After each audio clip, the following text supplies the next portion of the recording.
Discussion on verses 1 to 31 of 31.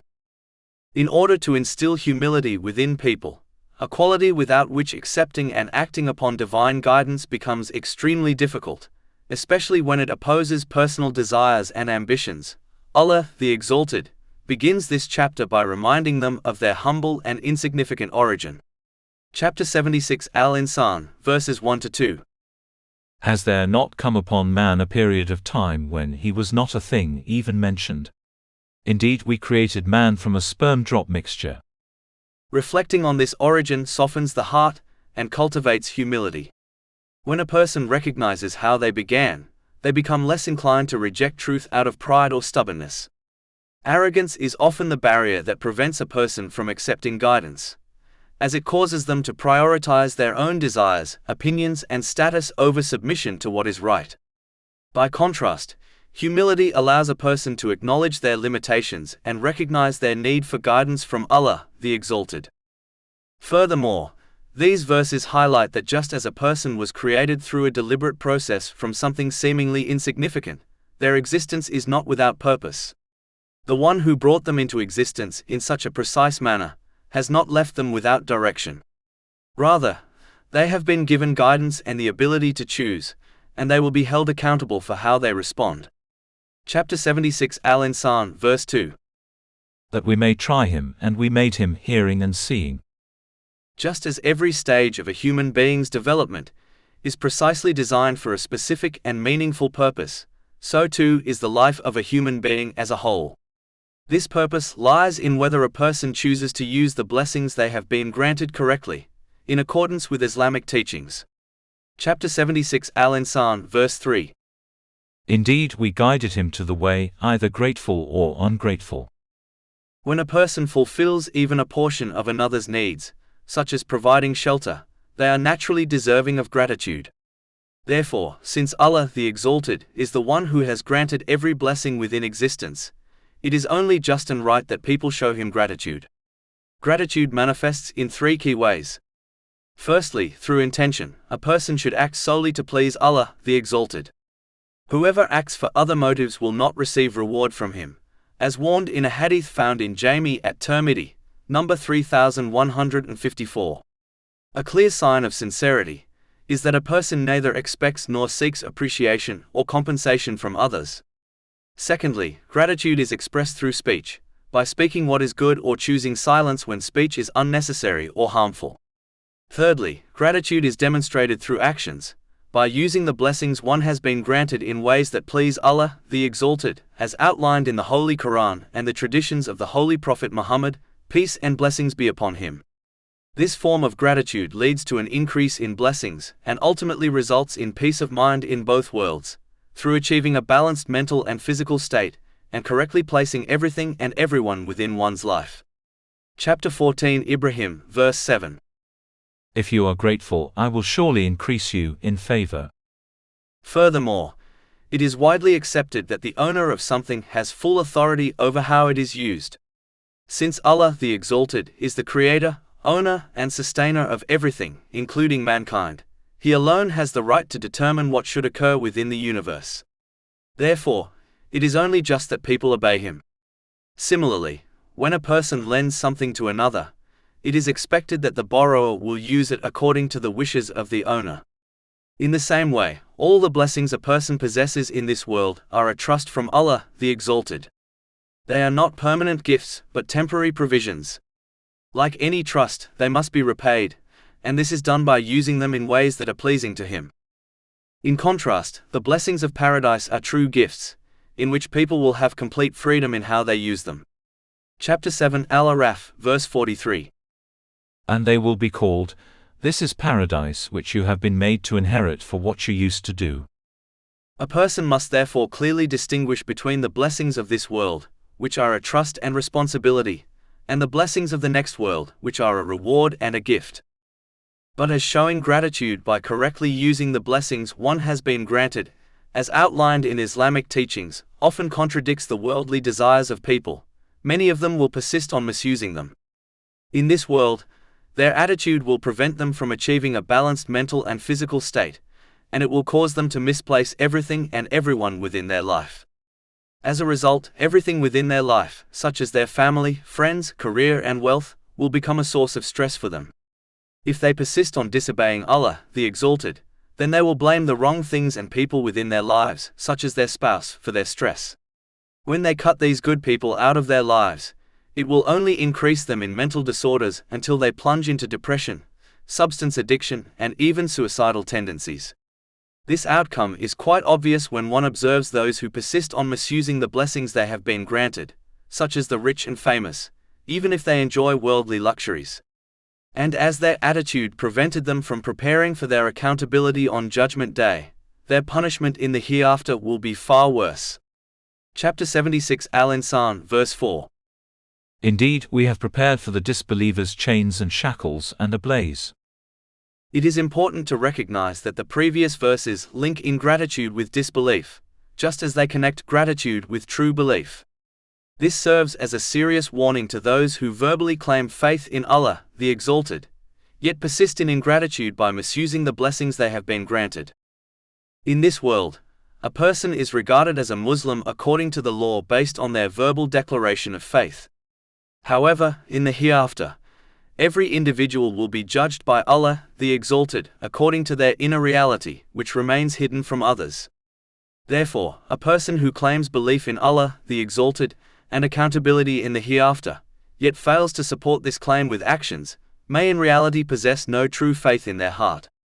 As a result, they may be treated as a non-Muslim on Judgment Day, even if they were considered a Muslim in this world. Furthermore, the one who does not reinforce their verbal declaration of faith through actions places their faith in grave danger. Faith may be compared to a delicate flame that requires constant care and nourishment. Just as a fire is extinguished when deprived of fuel, faith weakens and may eventually disappear if it is not sustained through consistent obedience. Neglecting this spiritual nourishment risks extinguishing the very light that guides a person, and such a loss is among the most severe a person can face. The connection between gratitude and true belief is further reinforced in the next verses, where the righteous, those who prove their faith through their actions, are given glad tidings of immense reward and blessings. Chapter 76 Al-Insaan, verses 5-6. Indeed, the righteous will drink from a cup of wine whose mixture is of kaffir, a spring of which the righteous servants of Allah will drink. They will make it gush forth in force.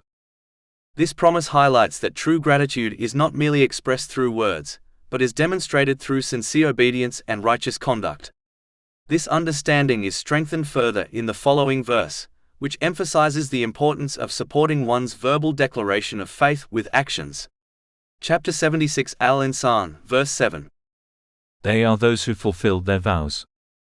The greatest promise a person makes is the one made with Allah, the Exalted, when they accept Him as their Lord.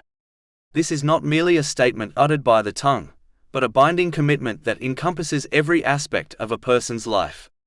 Fulfilling this promise requires consistent effort in carrying out His commands, refraining from His prohibitions, and responding to all circumstances, whether ease or hardship, with patience and trust, in accordance with the teachings of the Holy Quran and the traditions of the Holy Prophet Muhammad, peace and blessings be upon him.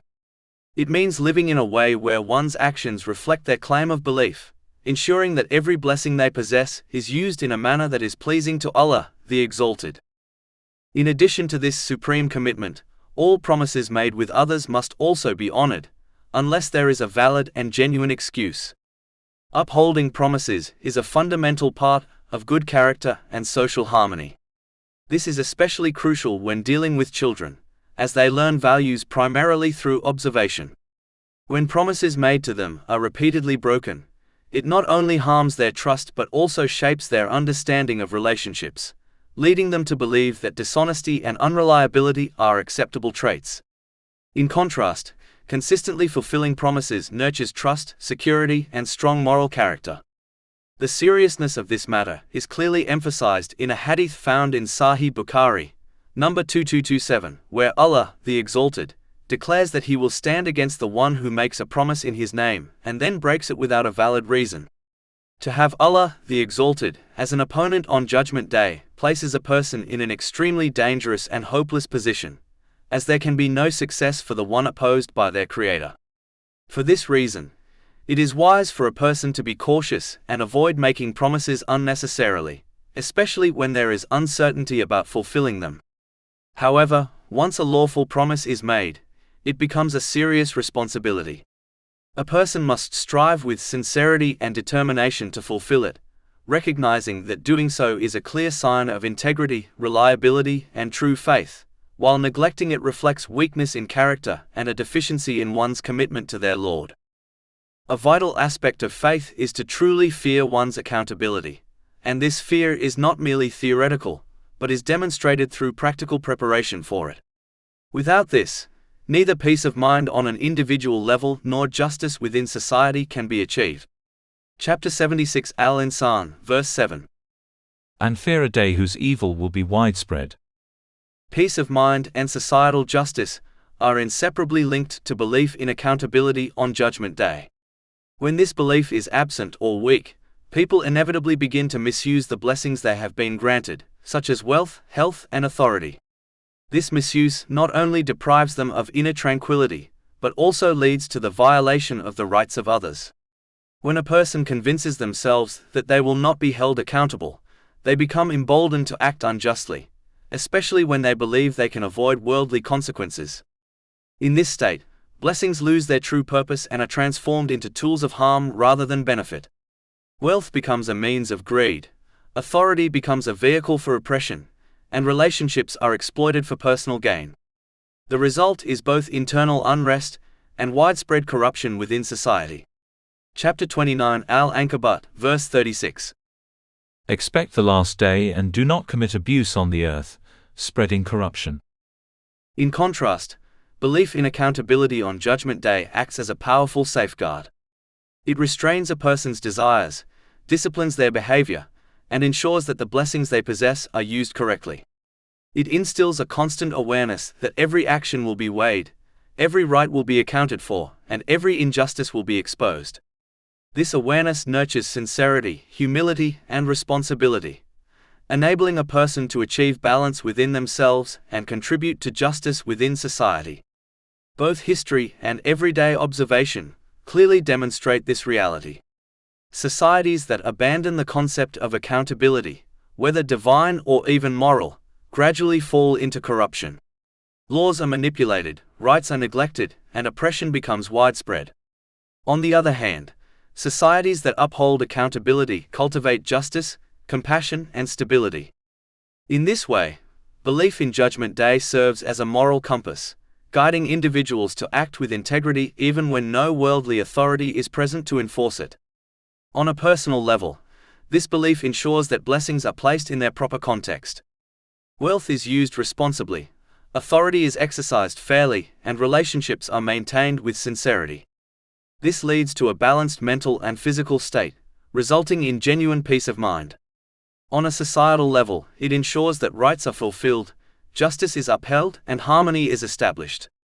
Without this belief, imbalance becomes inevitable. People neglect their responsibilities, misuse their blessings, and harm others. Families weaken, communities divide, and societies collapse under the weight of injustice. But when this belief is present, it creates stability, order, and prosperity. Ultimately, belief in Judgment Day is not simply a matter of belief in theory, it is a practical necessity. It is the foundation upon which both personal tranquility and social harmony are built. Without it, injustice and disorder prevail. With it, blessings are preserved, rights are fulfilled, and peace is established in both this world and the hereafter. A clear and practical demonstration of belief in one's accountability on Judgment Day and the hereafter is shown through caring for and assisting those in need. Chapter 76 Al-Insaan, verse 8. And they give food in spite of love for it to the needy. This verse highlights a profound reality. True faith is not merely expressed in words, but is proven when a person sacrifices what they love for the sake of Allah, the Exalted. Giving to others, especially when one personally desires what they are giving, reflects sincerity, self-control, and a genuine awareness that one will be held accountable for how they use their blessings. Despite the natural inclination to hold onto and even misuse the blessings one has been granted, a person must train themselves to act with discipline and wisdom. They should behave like a wise patient who accepts and follows the guidance of a skilled doctor, knowing that it is ultimately for their benefit, even if it involves enduring something difficult, such as taking bitter medicine or adhering to a strict diet. In the same way, a person who accepts and acts upon Islamic teachings, even when they conflict with personal desires, will attain true success. By correctly using the blessings they have been granted, as outlined in the Holy Quran and the traditions of the Holy Prophet Muhammad, peace and blessings be upon him, they achieve a balanced mental and physical state and learn to place everything and everyone in their proper position within life. This disciplined approach leads to genuine peace of mind in this world and lasting success in the hereafter, as it reflects a person who not only believes in accountability but actively prepares for it through their actions. Chapter 76 Al-Insaan, verse 8. And they give food in spite of love for it to the needy, the orphan. Orphans are frequently highlighted in Islamic teachings because they are among the most vulnerable members of society and are often deprived of their rights due to their social weakness. Therefore, a person must make a conscious effort to support those who are vulnerable, such as orphans and widows, according to their means. In today's time, fulfilling this responsibility has become easier than ever, as one can arrange sponsorships online within minutes. In many cases, the cost of supporting an orphan or a widow is even less than a typical monthly phone bill. This removes any reasonable excuse for neglecting such an important aspect of Islam. Caring for the needy is not a minor act, it carries immense reward and divine support. It has been confirmed in a hadith found in Sahih Muslim, number 6853, that Allah, the Exalted, continues to support the one who supports others. Furthermore, the Holy Prophet Muhammad, peace and blessings be upon him, taught that the one who takes care of an orphan will be close to him in paradise, as mentioned in Sahih Bukhari, number 6005.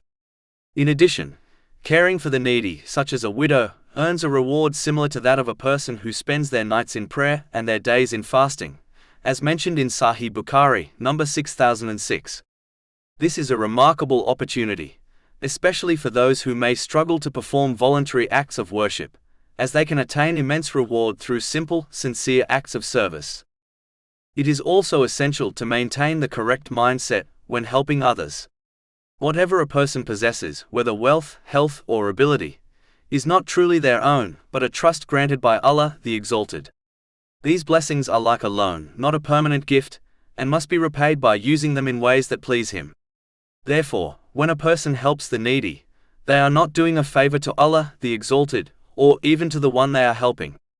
In reality, Allah, the Exalted, has favored them by granting them the means to give and the opportunity to earn reward. Likewise, the one receiving help is also, in a sense, doing a favor to the giver by accepting their assistance, as without them, the giver would be deprived of this reward. Maintaining this perspective protects a person from arrogance, pride, and self-righteousness, all of which can destroy the value of good deeds. It nurtures humility, sincerity, and gratitude, ensuring that the act of giving is accepted and rewarded. Finally, aiding the needy is not limited to financial support alone. It includes fulfilling any lawful need a person may have, whether emotional, physical, or practical. Offering comfort, support, time, or guidance are all forms of helping others. Therefore, no person, regardless of their financial situation, is exempt from acting upon this teaching. Everyone has something to give, and every sincere effort contributes towards success in both this world and the hereafter. Chapter 76 Al-Insaan, verse 8. And they give food in spite of love for it to the needy, the orphan and the prisoner. In this day and age, aiding prisoners can take many practical and meaningful forms that support their rehabilitation and reintegration into society.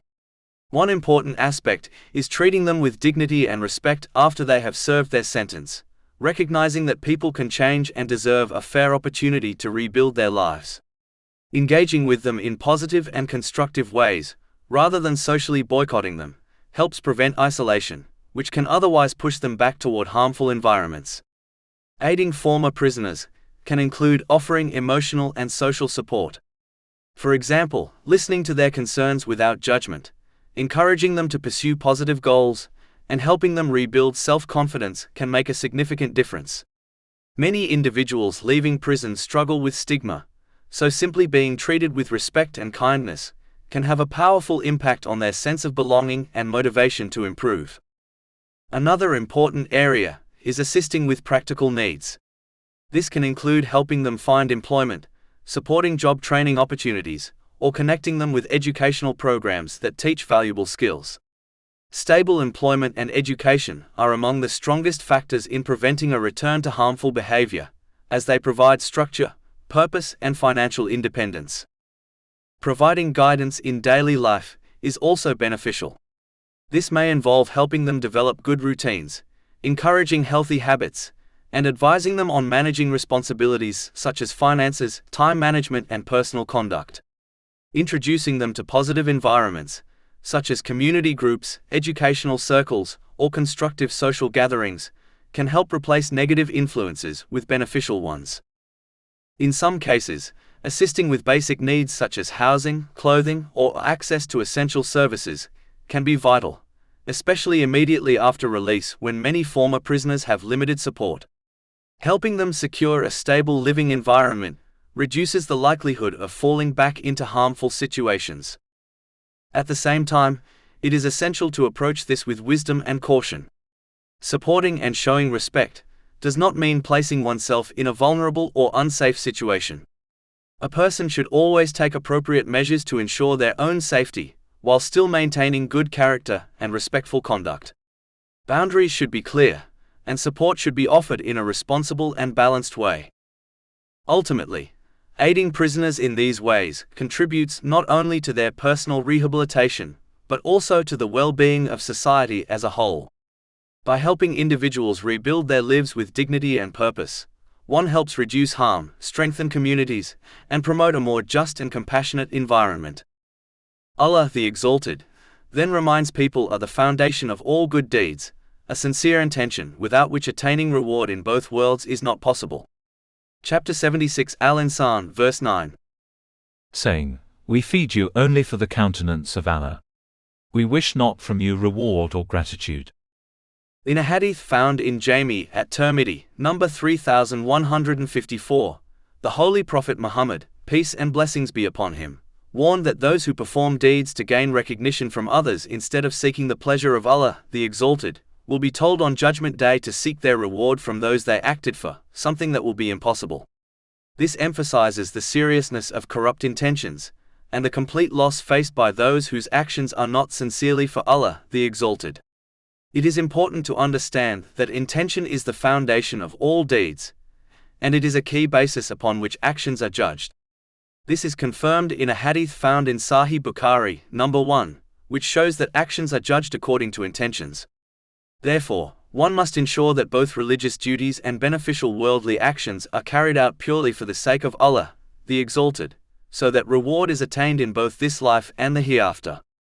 A clear sign of correct intention is that one does not expect or desire praise, recognition, or gratitude from others. If a person finds themselves longing for appreciation, it may indicate that their intention is not fully aligned with seeking the pleasure of Allah, the Exalted. Purifying intention requires self-reflection, humility, and a conscious effort to redirect the heart away from seeking people's approval. Maintaining sincere intention also protects a person from emotional distress, such as disappointment, resentment, and bitterness.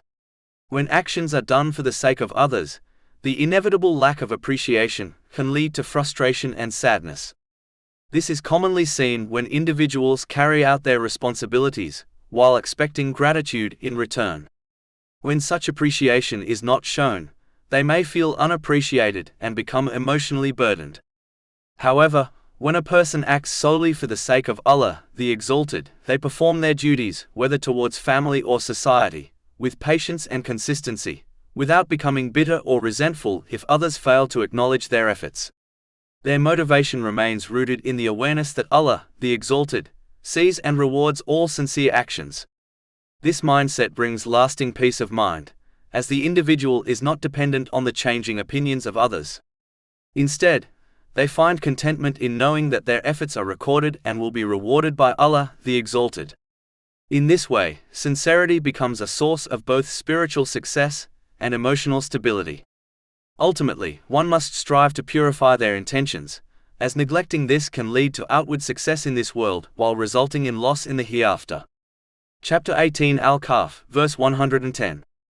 So whoever would hope for the meeting with his Lord, let him do righteous work and not associate in the worship of his Lord anyone. Those who reflect a sincere awareness of their accountability and demonstrate it through practical preparation, by correctly using the blessings they have been granted in accordance with divine guidance, will find peace of mind in both worlds. This is achieved through attaining a balanced mental and physical state, and by placing everything and everyone within their life in its proper position. Chapter 76 Al-Insaan, verses 10 to 20. Indeed, we fear from our Lord a day austere and distressful. So Allah will protect them from the evil of that day, and give them radiance and happiness, and will reward them for what they patiently endured, with a garden in paradise and silk garments. They will be reclining therein on adorned couches. They will not see therein any burning sun or freezing cold. And near above them are its shades, and its fruit to be picked will be lowered in compliance. And there will be circulated among them vessels of silver and cups having been created clear as glass. Clear glasses made from silver of which they have determined the measure. And they will be given to drink a cup of wine, whose mixture is of ginger, from a fountain within paradise named Salsabil. There will circulate among them young boys made eternal. When you see them you would think them as scattered pearls. And when you look there in paradise, you will see pleasure and great dominion. First, it is important to recognize that worldly legacies are temporary. History is filled with examples of wealthy and powerful individuals who built vast empires, only for them to collapse and be forgotten after their passing. The remnants that remain often serve as reminders, warning others not to follow the same path. One such example is the empire of Pharaoh, whose story stands as a lesson for all generations. In contrast, guidance teaches that a person should not only send forward righteous deeds for the hereafter, but also strive to leave behind a beneficial legacy in this world. When someone passes away and leaves behind something that continues to benefit others, such as ongoing charity or any lasting good, they continue to receive reward for it. This is confirmed in a hadith found in Sahih Muslim, number 4223. Therefore, one should aim to combine both, sending forward good deeds for the hereafter while also establishing a positive and lasting contribution in this world. Unfortunately, many become preoccupied with wealth and possessions, focusing solely on accumulating material assets that remain behind and offer no benefit after death. This is a loss, as it neglects the opportunity to leave behind something meaningful and enduring. It is also important not to be deceived into thinking that there is ample time to build such a legacy. The moment of death is unknown and can arrive unexpectedly.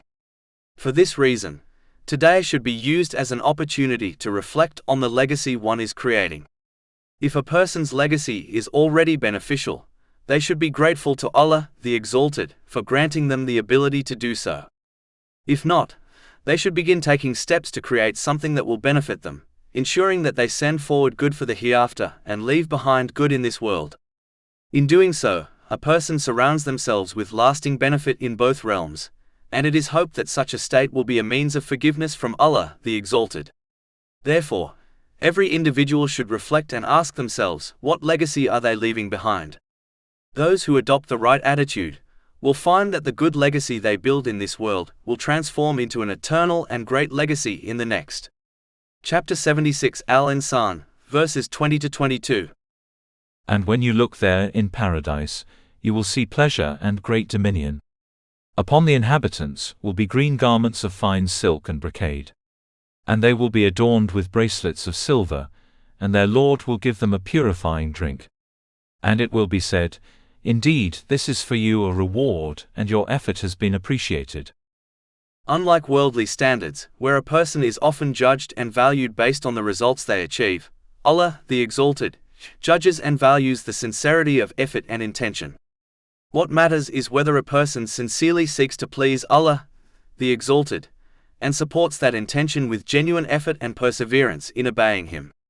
When this is present, a person can attain peace of mind in both worlds, through achieving a balanced mental and physical state, and by correctly placing everything and everyone within their life, even if outward results are not achieved. Chapter 53 and Najm, verse 39. And that there is not for the human except that good for which he strives. This means that reward is not limited to visible success or measurable outcomes. Rather, effort itself carries value when it is rooted in sincerity and directed toward what is pleasing to Allah, the Exalted. A person who strives in doing good, whether in acts of worship, helping others, or contributing to a beneficial cause, will be rewarded for that striving, even if circumstances prevent them from completing the task or achieving the intended result. For example, a person who intends to complete a charitable project and exerts sincere effort toward it, planning, working, and dedicating their time and resources, will still be rewarded, even if the project does not come to fruition or fails to produce visible outcomes. The reward is not lost, because the effort itself was sincere and directed toward good. This understanding removes feelings of frustration, disappointment, and self-doubt that can arise when results do not match expectations. Instead, it instills a sense of calm and contentment, as a person recognizes that their responsibility is to strive sincerely, while the outcomes are ultimately determined by Allah, the Exalted. Such an outlook fosters balance, as a person is neither overly attached to results nor discouraged by failure. They continue to act with sincerity, patience, and trust, knowing that every sincere effort is seen, valued, and rewarded. In this way, both intention and effort become sources of lasting reward and inner peace, as long as they line up with Islamic teachings. Chapter 76 Al-Insaan, verse 23. Indeed, it is we who have sent down to you the Quran progressively. The Holy Quran was revealed in stages, to make the journey from disbelief to strong faith easier and more sustainable. If all commands, prohibitions, and guidance had been revealed at once, implementing them would have been overwhelming and difficult for people to bear. Instead, Allah, the Exalted, chose a method of gradual guidance that nurtures steady growth, allowing faith to take root, develop, and strengthen over time. This can be understood through a simple analogy. Just as a medical doctor gradually adjusts treatment so that a patient can safely adapt, the guidance of the Holy Quran was revealed in measured portions so that hearts could absorb it, reflect upon it, and act upon it step by step. Chapter 25 Al-Furqan, verse 32. And those who disbelieve say, why was the Quran not revealed to him all at once?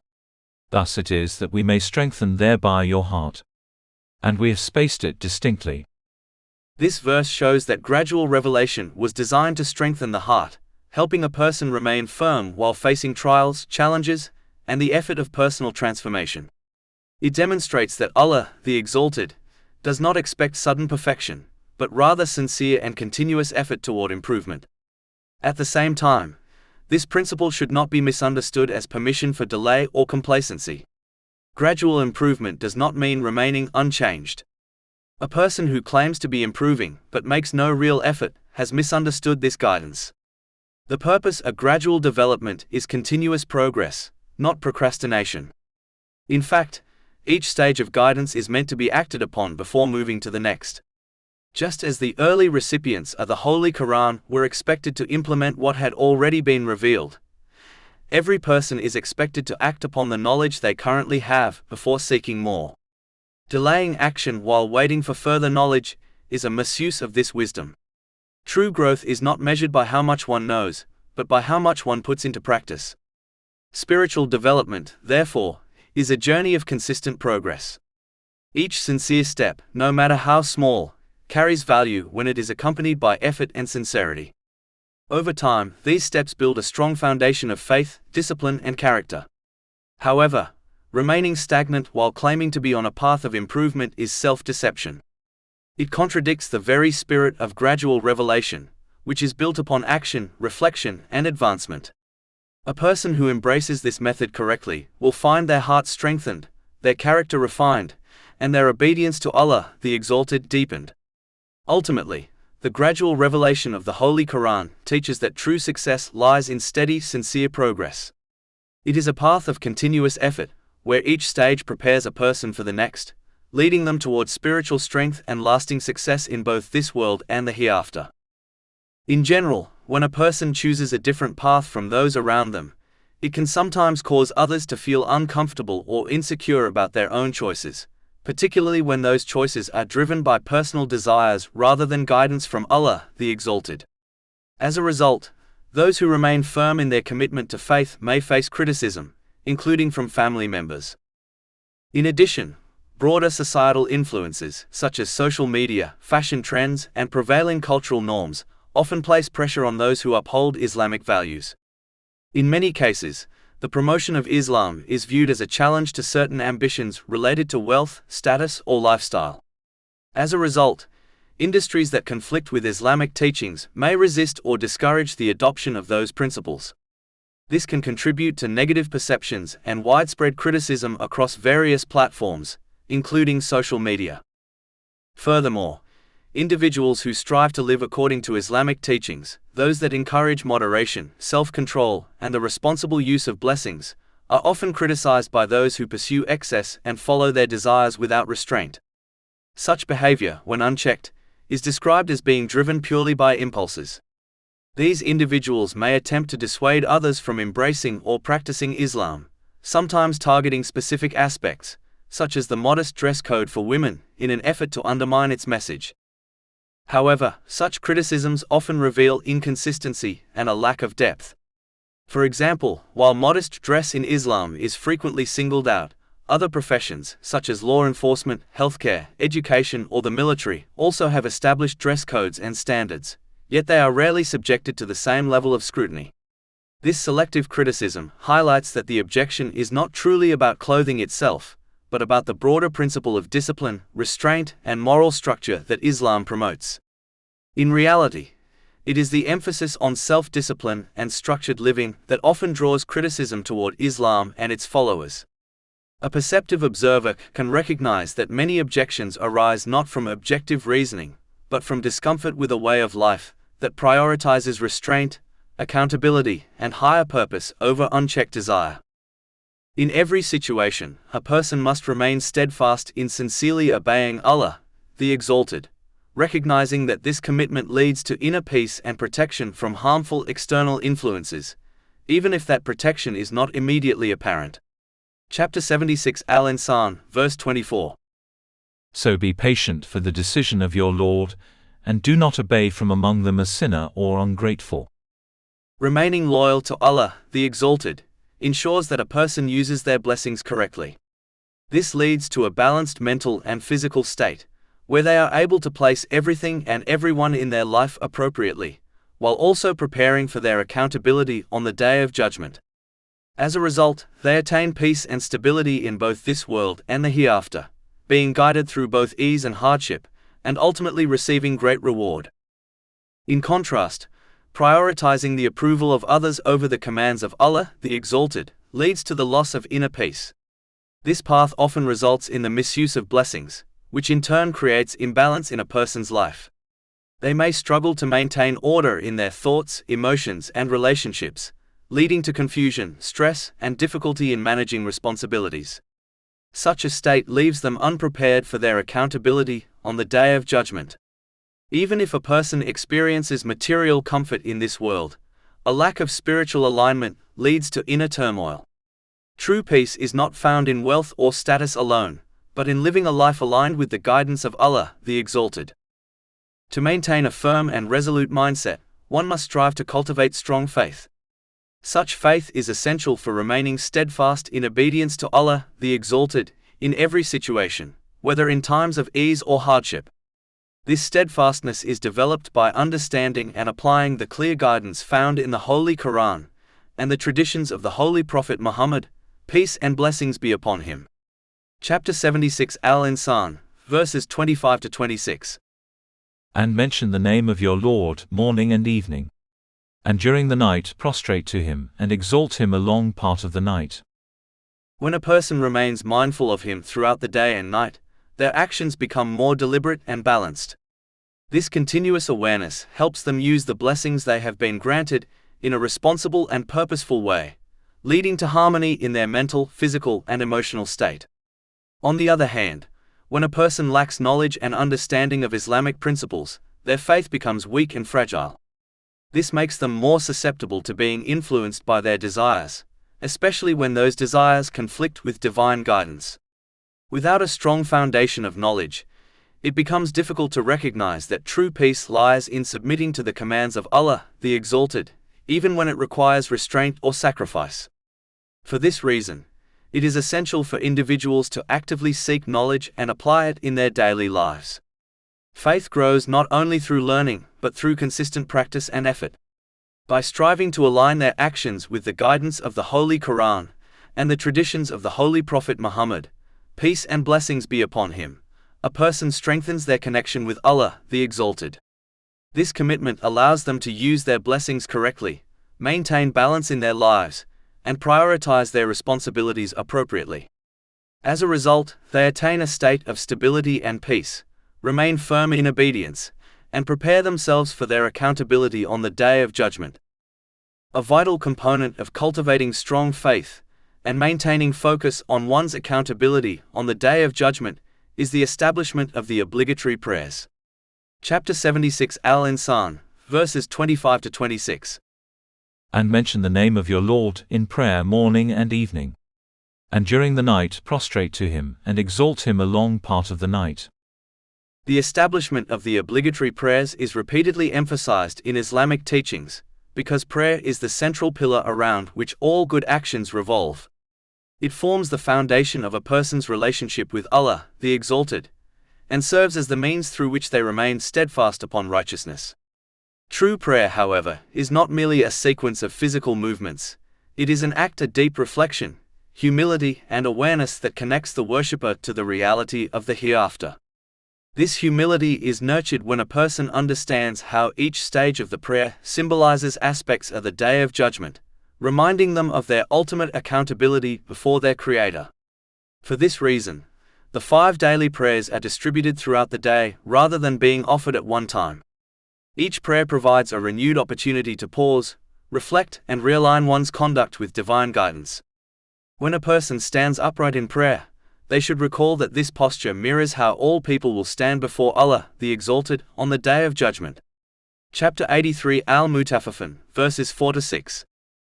Do they not think that they will be resurrected? For a tremendous day, the day when mankind will stand before the Lord of the worlds. When they bow, it should remind them of the many people who will be criticized on the Day of Judgment for refusing to bow to Allah, the Exalted, during their earthly lives. Chapter 77 Al-Mursalat, verse 48. And when it is said to them, bow in prayer, they do not bow. This criticism includes not only the refusal to bow physically, but also the refusal to submit practically to the obedience of Allah, the Exalted, in all aspects of life. When a person prostrates in prayer, it should remind them of how people will be invited to prostrate before Allah, the Exalted, on the Day of Judgment. Those who did not prostrate correctly during their earthly lives, meaning they did not obey Him in all matters, will find themselves unable to do so on that day.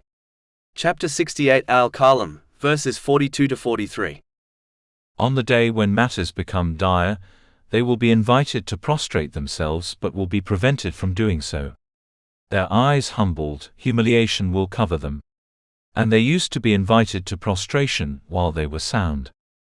When a person sits on their knees during prayer, it should remind them of how they will sit in this very position before Allah, the Exalted, on the Day of Judgment, awaiting their final judgment in fear and anticipation. Chapter 45 Al-Jatiyah, verse 28. And you will see every nation kneeling from fear.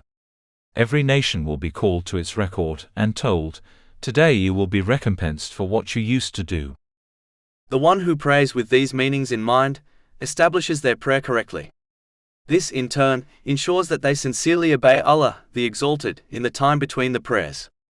Chapter 29 Al-Ankabut, verse 45. Indeed, prayer prohibits immorality and wrongdoing. This obedience involves using the blessings they have been granted in ways pleasing to Allah, the Exalted, as outlined in the Holy Quran and the traditions of the Holy Prophet Muhammad, peace and blessings be upon him. Through this, they cultivate a balanced mental and physical state, correctly prioritize all aspects of their life, and prepare themselves for their accountability on the Day of Judgment. When a person neglects the practices that strengthen their faith, such as the obligatory prayers, their inner discipline gradually weakens. As a result, they may begin to prioritize immediate desires over obedience to Allah, the Exalted, mistakenly believing that this will bring them peace and satisfaction. However, true peace cannot be achieved through neglecting one's spiritual duties. Chapter 76 Al-Insaan, verse 27. Indeed, these love the immediate and leave behind them a grave day. This verse highlights a key reality. When a person becomes overly attached to the temporary nature of this life, they tend to overlook the lasting consequences of their actions. Their focus on immediate gratification leads them to neglect preparation for the day of judgment, where every action will be accounted for. As this pattern continues, it affects both their inner state and outward behavior. Their thoughts, priorities, and relationships become disordered, leading to an imbalance in their mental and physical well-being. Without a strong spiritual foundation, it becomes difficult for them to maintain clarity, purpose, and direction in life. In this condition, even if they experience moments of comfort or access to material wealth, they are unable to find lasting peace. This is because external comfort cannot compensate for internal imbalance. Their neglect of spiritual responsibilities ultimately leaves them unprepared for their accountability, and this leads to ongoing stress, confusion, and difficulty in managing life's challenges in both this world and the hereafter. Allah, the Exalted, then reminds people that just as He created them and granted them strength, He also has the power to gradually return them to a state of weakness through aging, illness, and ultimately death. Chapter 76 Al-Insaan, verse 28. We have created them and strengthened their forms, and when we will, we can change their likenesses with complete alteration. This verse highlights a profound truth. The entire journey of a person, from strength to weakness, is under the complete control of Allah, the Exalted. The stages of life are not random, nor are they permanent. Strength, health, youth, and capability are all temporary gifts, and their decline is also part of a divinely planned process. Recognizing this reality leads to a logical and balanced conclusion. Since every stage of life is governed by Allah, the Exalted, it is wise for a person to remain obedient to Him in all circumstances. Obedience ensures that each stage, whether strength or weakness, ease or difficulty, is used in a beneficial way. This allows a person to maintain a stable mindset, make sound decisions, and use their blessings correctly. When a person aligns their actions with divine guidance, they are able to maintain balance in both their mental and physical state. They are also better equipped to organize their priorities, relationships, and responsibilities in a meaningful way. This creates a sense of purpose and stability throughout the different phases of life. In contrast, ignoring this reality can lead to confusion and imbalance, as a person may rely solely on their own strength or worldly means, forgetting that these are temporary and controlled by Allah, the Exalted. This often results in misplaced priorities and a lack of preparation for the eventual return to Him on the Day of Judgment. Therefore, a wise person recognizes the temporary nature of life and strives to live in obedience to Allah, the Exalted, at every stage. By doing so, they are able to attain peace, benefit from each phase of life, and prepare themselves for their final return with clarity and purpose. Chapter 76 Al-Insaan, verses 29 to 30. Indeed, this is a reminder, so he who wills may take to his Lord away. And you do not will except that Allah wills. Indeed, Allah is ever-knowing and wise. These verses emphasize a profound balance between human choice and divine will. While everything ultimately occurs by the will of Allah, the Exalted, He has granted each person the ability to choose whether or not to follow the guidance He has revealed. This choice carries responsibility, as it determines whether a person benefits from that guidance or neglects it. Despite advancements in knowledge and technology, humanity remains unable to create a comprehensive system of guidance that perfectly aligns with human nature in every circumstance. Human understanding is limited and continues to evolve, with new discoveries constantly reshaping what is known about physical and mental processes. This limitation makes it impossible for human beings to design a flawless code of conduct that ensures balance, justice, and inner peace in all situations. Only Allah, the Exalted, possesses complete and perfect knowledge. As the creator of all things, he knows every detail of creation, what has happened, what is happening, and what will happen. For this reason, the guidance he has provided is uniquely suited to guide people in all times and situations. It clearly distinguishes between what is beneficial and harmful, right and wrong, and leads to harmony in both individual lives and society as a whole.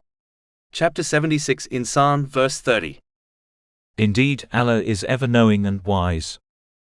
Historical examples show that when this divine guidance was sincerely implemented, it led to justice, stability, and peace within communities. This demonstrates that such guidance is not merely theoretical, but practical and effective when applied correctly. Chapter 76 Al-Insaan, verse 31. He admits whom He wills into His mercy. But because obeying Allah, the Exalted, often contradicts the worldly desires and ambitions of people, many persist in disobeying Him by misusing the blessings He has granted them. In this world, such an attitude prevents them from attaining a balanced mental and physical state, and it causes them to misplace everything and everyone within their life.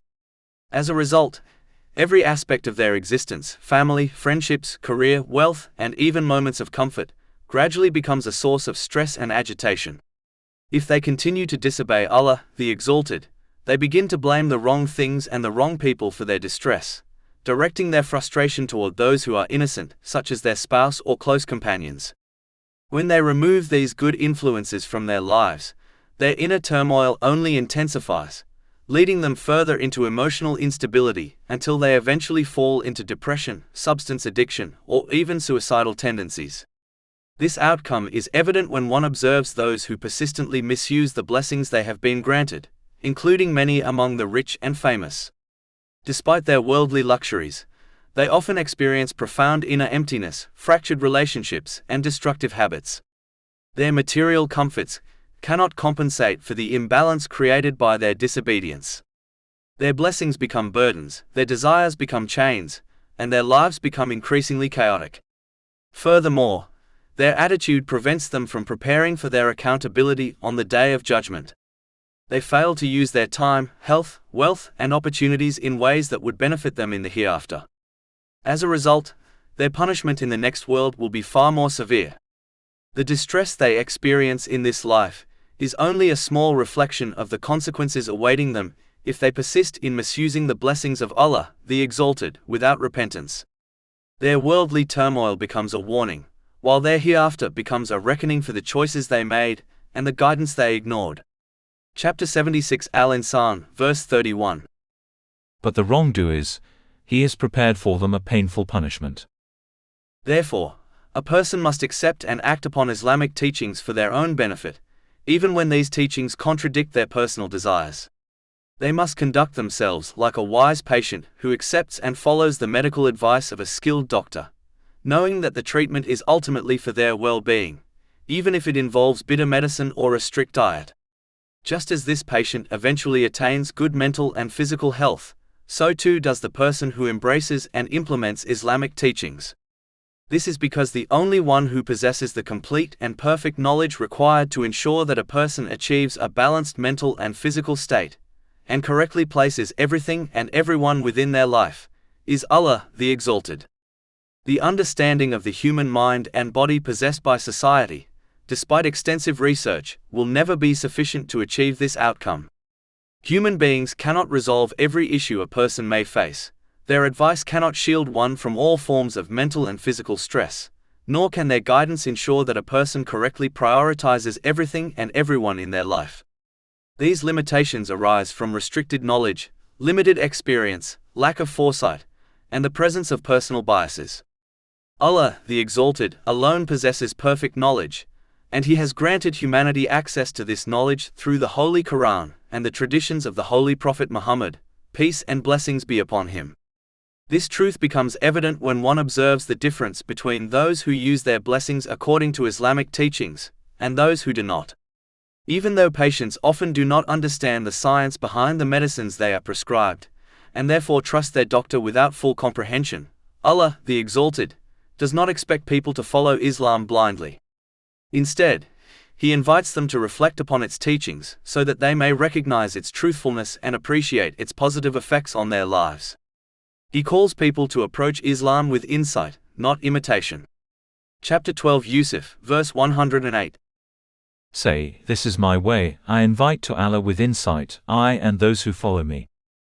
In addition, as Allah the Exalted alone controls the spiritual hearts of people, the true abode of peace of mind, He alone determines who attains tranquility and who does not.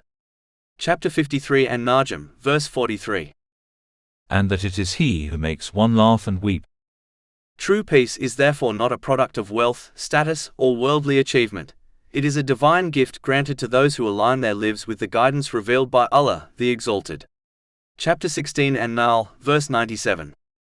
Whoever does righteousness, whether male or female, while he is a believer, we will surely cause him to live a good life, and we will surely give them their reward in the hereafter according to the best of what they used to do. All praise is due to Allah, Lord of the worlds, and may peace and blessings be upon His final messenger, Muhammad, his noble family and companions.